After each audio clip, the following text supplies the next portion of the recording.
Okay, so right here, this goes from the previous thing where we actually had, we'll refer to it as the Whataburger lesson. Okay. Okay. Anyway, it's for you. Anyway,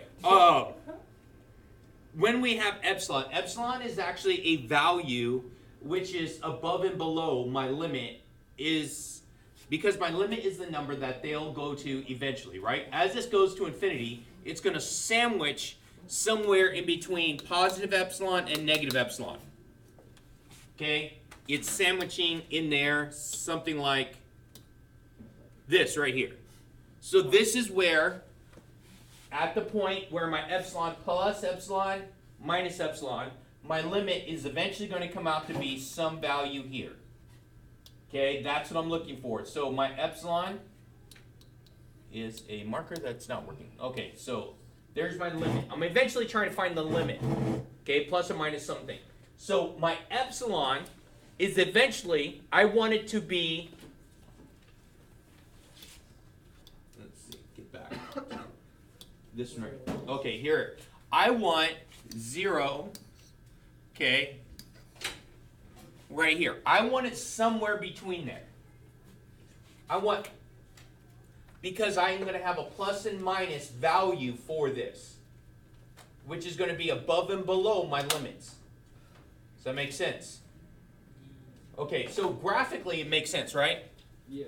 So now, in this case right here, these values, because I know that n, lowercase n, is going to be greater than capital N, which is this is the lowercase n is the numbers, the iteration, it's going to be the number that goes in, where capital N is the integers that I'm going to get out of this. Okay, so I want this, so as it keeps going, if this is not true, if this piece right here is not true, okay, think about it. So the number's going in, so it's, let's say S sub n is equal to just n squared. Okay, this is the function. The function I could say would be f of x using just a basic substitution of x for this, x squared. So as my numbers go in, so my counting numbers, where I'm going to have numbers going in, so it's going to be numbers that are 1, right? Starting at 1 and going up from there. Mm-hmm. And so 1, so it's 1 squared, 2 squared, 3 squared, 4 squared, 5 squared. Now, what would be the limit of this function? Infinity, right? So this one, I would say, is divergent. Very good. So this is going to be divergent. So that means that this piece right here would not be true. This has to happen for it all to be convergent. Has to be convergent. So that means that if I'm looking at it graphically, right here, it's going to eventually get smaller and smaller and smaller, eventually going to my limit, L. Over time, as this goes to infinity, it's going to sandwich down to be that L. Yes, it could be just one side of it, but it's going to that limit. Excuse me. Okay? So we're going to talk more about that here momentarily, okay? So this was a proof that we were trying to do from this. Okay, so this right here, again, we said was divergent. This is divergent because it does not follow this rule. As the numbers keep getting bigger, my numbers coming out of this are actually bigger than that. Mm-hmm. So as 1 goes in, that's 1. 2 goes in, that's 4. So it's no longer going to be true, right? Yeah. So it's eventually supposed to sandwich down to some number. Okay, so use these properties. Use these properties of convergent sequences. So S of n, if for those people who didn't watch the video, S of n is the sequence of that. Some sequence of numbers that is eventually going to come up, a pattern where it's eventually going to come up to be a limit. As that goes to infinity, that sequence is going to come out to some number. Okay, where n is referring to the nth term of that. Yeah. The term goes in n, where the lowercase n, that's why that's my counting numbers. I'm not going to have a half term. Okay, it's kind of like saying how many people are on the plane. 2.5. Okay, you're not really going to have a 0.5 person on that plane because no matter, okay, Dr. Seuss said it best. A person's a person no matter how small. Okay, ain't that right, Raquel? See what I did there? See what I did there? Okay, so. Well, she's not here. She's not there? Oh. Okay, anyway. Tell her to watch the video. Okay. All right, so skip to whatever. Dr. Seuss. To get roasted.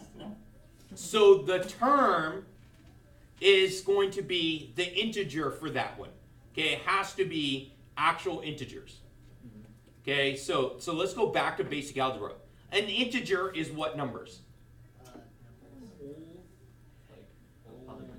Positive and negatives, right? So a whole. If I say whole numbers, you would say what? Yeah. Starting where?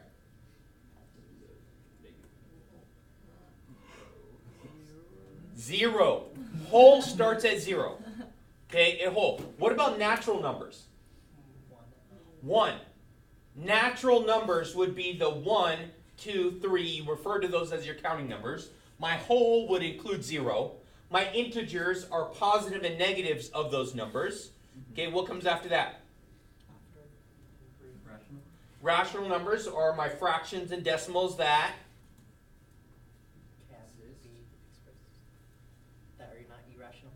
are not irrational. Okay, so now, but now that's important. Okay, it's important. So now, a rational number has to be what? Divisible by something. Close.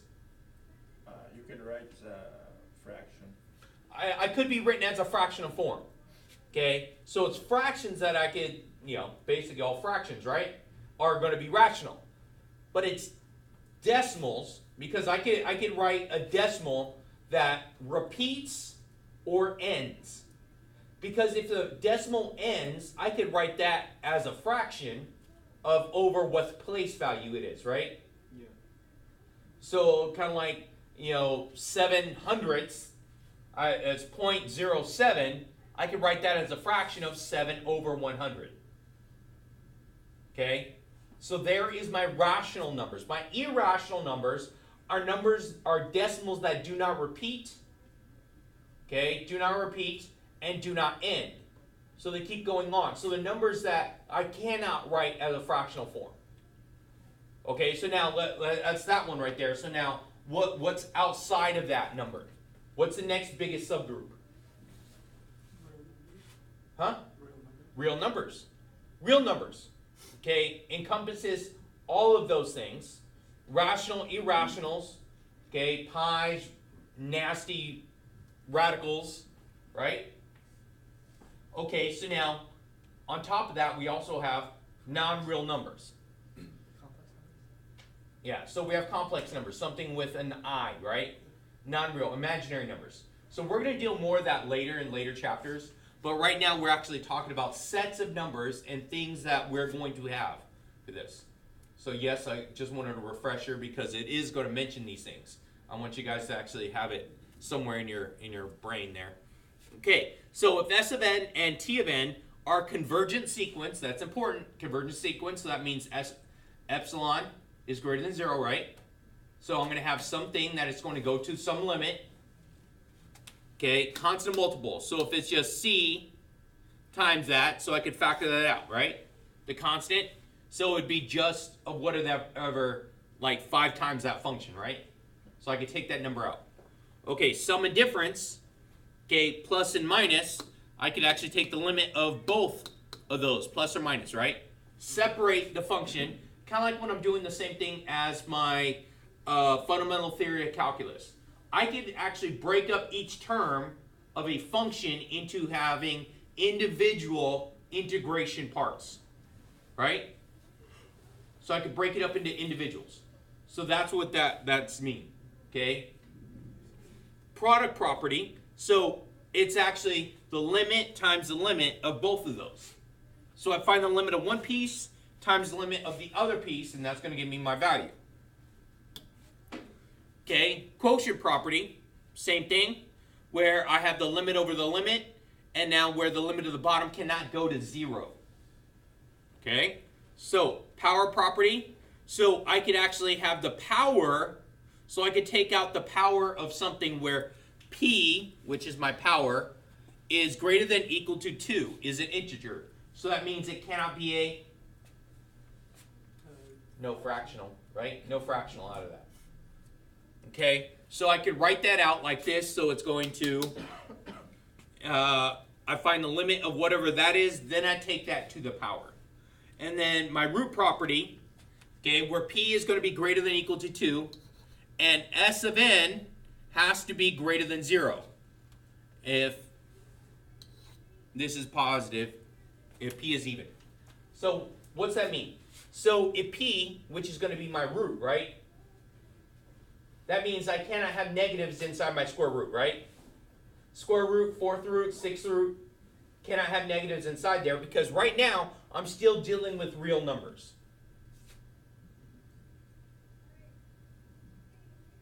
Are we okay?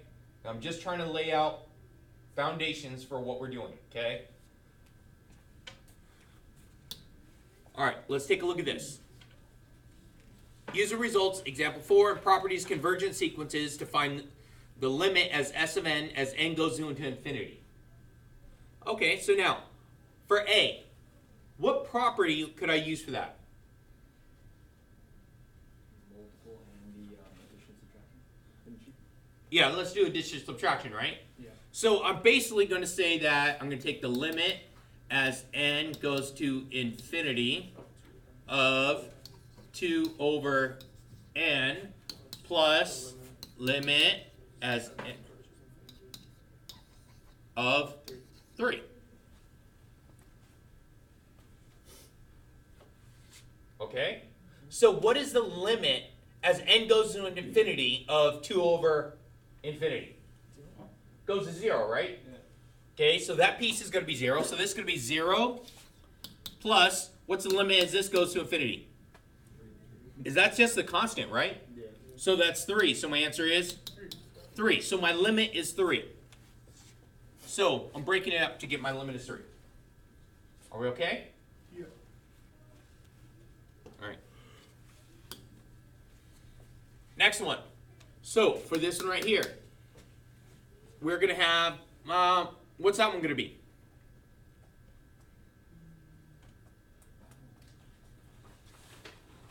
Is that a power? Yeah. Could it be a power? And to the power 2. It could be a power, right? It is going to be a power, right?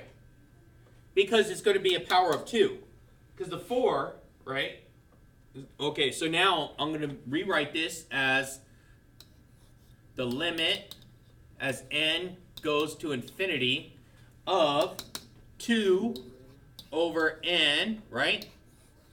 Squared.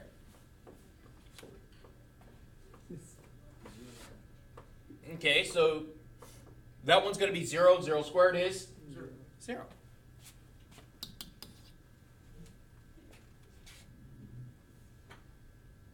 Okay, hopefully I'm not talking gibberish. You do all that and you just Huh? No, this one. It's just like What rule am I using here? Okay, I'm gonna algebra some of this first because that's ugly in here. All right, so it's ugly, so I'm gonna algebra this. Is there a monomial in there in the bottom? Say yes. So there's one term. Can I divide each term by that? Say yes.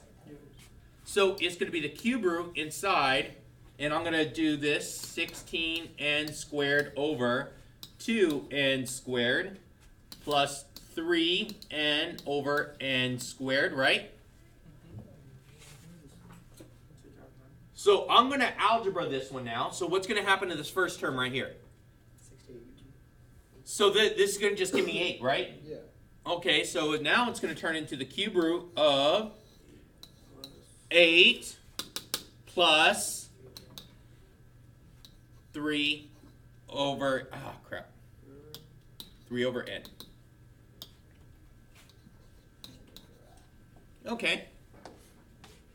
All right, so now which one am I going to use now? So let's back up right here. The addition. Okay, so now look. So I'm going to have two pieces now. It's going to be addition, and it is going to be, let's do the limit on the inside. So that's going to be, I'm going to take limit of 8. So it's cube root. So limit as n goes to infinity of 8 plus limit as n goes to infinity of 3 over n.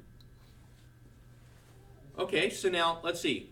That's going to give me 8, and as this piece right here goes to infinity, that's going to be 0. So 8 plus 0, so cube root of, so it's going to be cube root of 8, which my answer is 2. What's your question? Yes? What happened to 2 on the 2 line square on the top? Right here? No, for the No, I'm saying, you know, the denominator? Right there. This? Down. One more. Right there. No. Oh, I Oh, thought right you were talking there. about the 3 over n. Because it's 16 over n, 2n squared. Over here? No, right. 3n should be 3n You know, over the 2n denominator squared. is 2n Oh, yeah, squared. it should be 2n so squared. one Oh, crap, you're right, That you're doesn't right. change it though. So. Did I? It just has a 2 on the bottom. Okay, sorry. That was just my typo. I think I was looking at this top one right here. Thank you. All right, so this is going to do this right here. it's So, 2 times infinity. Oh. okay, so yes. Smaller But thank you. Thank you. Yes, I don't know. I think I was just looking at that right there when I was going over it. I should have paid closer attention. All right, so we get that. So yes, it is going to give me, so it is going to be 2 times infinity there. Right? 2 times infinity, so that reduced. Okay, but it still is going to give me 0. Yeah. Okay, so we get 2. Just so that your viewers won't get. I know, right? Your viewers start writing. I know. You forgot to read. I'm unsubscribing. Read? Yeah, I'm unsubbing for that one. Oh, I know. Type a comment. You forgot to. Okay. It's James Davis. All right. Let S and n be a sequence of real numbers if limit as n goes to infinity. S of n is L. Remember, L, capital L, stands for the limit. Okay, we have, and if f is a function that is continuous at L and is defined for all numbers S of n, then the limit as n goes to infinity of S of n is the function f of L. Yeah, function of the limit. Show this one right here. Okay, same thing. Now, in this right here, I'm going to do right here. This piece right inside there, right? So I'm actually going to take, it's the ln of the limit as n goes to infinity of 2 over n plus the limit as n goes to infinity of 3.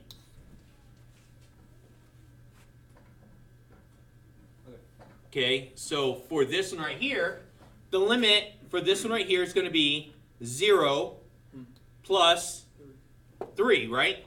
So my whole thing is going to come out to what? ln of 3. ln 3. Does that equal them? That's going to be the limit that's going to converge to. Yeah. Straightforward? Yeah. Okay. Use related function or squeeze theorem to show that a sequence converges. Sometimes sequence S of n can be associated with a related function f, which can be helpful in determining whether the sequence converges. Definition. Okay, related function. Related function of f of the sequence Sn has the following two properties. f is defined on the open interval from 0 to infinity. That is that the domain of f is a set of positive real numbers, and f of n is equal to s of n for all integers where n is greater than or equal to 1. That's again, I'm starting at 1, the term, right, as I'm going into these, right, for these sequences. Okay, identifying related function of a sequence. So now for this one right here, related function given. So we're going to rewrite this as a related function. So it's basically s of n is going to say that's my f of x, and I'm changing out my x's from my n's, right? So x's go in where n's are. Where x has got to be greater than 0, because if it's not greater than 0, that's going to change my function, isn't it? Say yes. Yes. Because if I throw in a negative x, what's going to happen to the e to the x on the bottom? It's going to go back up, isn't it? That will change the function. So for this to stay true, my x's have to be greater than 0. Make sense? So now, as the limit of this, my integers 1, 2, 3, 4, 5, 6, as the limit is going right here, what is the limit going to here? Yeah, it looks like it's going to 0, isn't it? Okay. Make sense? Yeah. Okay, good. Let s of n be a sequence of real numbers, and let f be related function s of n. Suppose L is a real number. So, again, we're just changing this out to do the math. Okay? So it's not doesn't always have to be s of n or n's. I could actually plug in x's and be like, oh hey, there's the function. Or if I want to look at the graph of this, you're not going to throw in n's, you're going to put in the calculator as x's, right? Yeah, same thing. All right, converges, finds its limit. It says using a related function. So we should turn the n's to x's. I could turn the n's to x's, right? Okay, so let's see. 3x squared plus 5x minus 2 over 6x squared minus 6x plus 5. So we're trying to find the limit as x goes to infinity. What's my answer? 3 over 6. 3 over 6, which is 1/2. Where did we get that from? I taught you guys this a while ago. If the powers are equal, so the coefficient. Yes. That thing. If the powers are equal, right, then I could take the limit as it's going to infinity as, because these are going to infinity at the same speed, and in an infinite scale, the rest of this, even though that's an infinity there, but it's infinity squared, is going to race faster. So that these are there's a gnat in my face. All right, insignificant. So these are going to race faster, so I look at the coefficients there. So 3 over 6, which gives me a limit of 1/2. Marshall? Yeah. So, but it says show that it converges and find its limit. Okay, so if I'm showing its converges, I would do what? What rule would I use for that?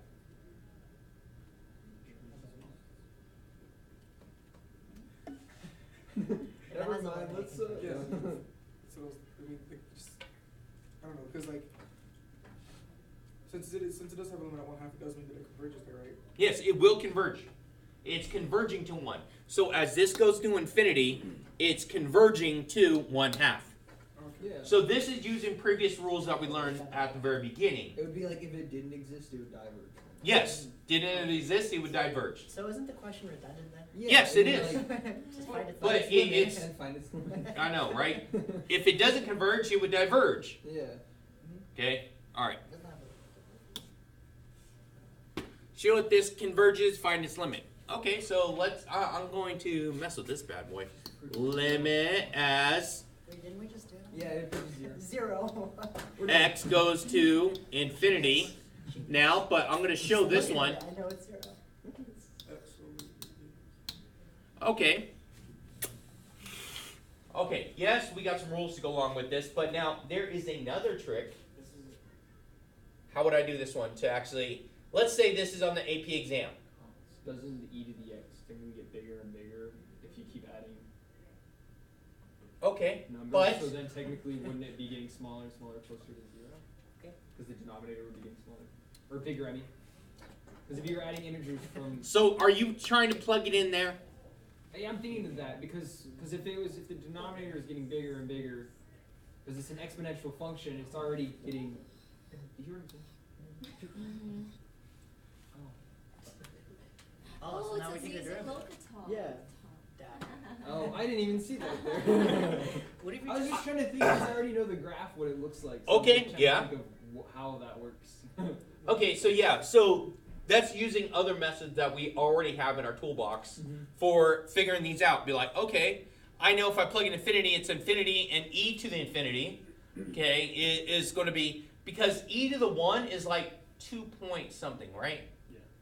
So it's really not going to be like it's interesting. So it's not going up that much faster. It's going to be going up a little bit faster.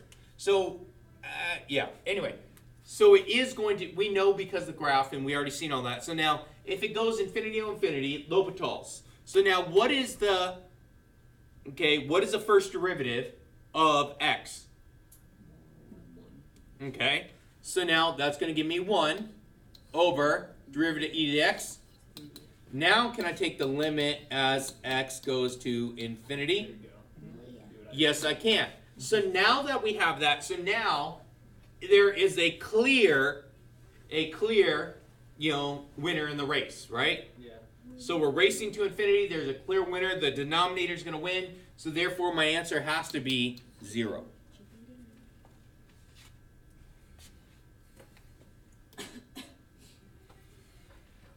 Theorem, squeeze theorem for sequences. Suppose a of n, b of n, and s of n are sequences, and n is a capital N is a positive integer if a of n is less than or equal to s of n, which is less than or equal to b of n. For every little lowercase n is greater than n, and if the limit as n goes to infinity of a of n is equal to the limit as b of n goes to infinity, which is equal to my limit. So all three pieces, okay, are going to come out together. So for this, what it means is I am going to sandwich it somewhere in between those two things. So I have values of a of n and b of n, which is eventually going to give me a nice, I don't know, like sandwich inside there. So it's eventually, so my b of n and a of n eventually are just going to go and come out to be this nice little thing right in here where it's sandwiching in between. I have an upper bound, lower bound. They're eventually going to push and get that right up in there. Okay. So it's the sequence is going to be between two functions. What? Okay. Show that this converges and find its limit. No. Thank you. No, you. What do you say? So, Milo's made us hit. Yeah, Squeeze. Squeeze. okay. Yeah. So, I think I have actually done enough for today. So, because there's like 40 more slides to go over, Wait, Yeah. but then that means we have to keep going. we're going to. But I want you guys to actually start working on this. No. No. No? I have enough work. No, don't do it. No.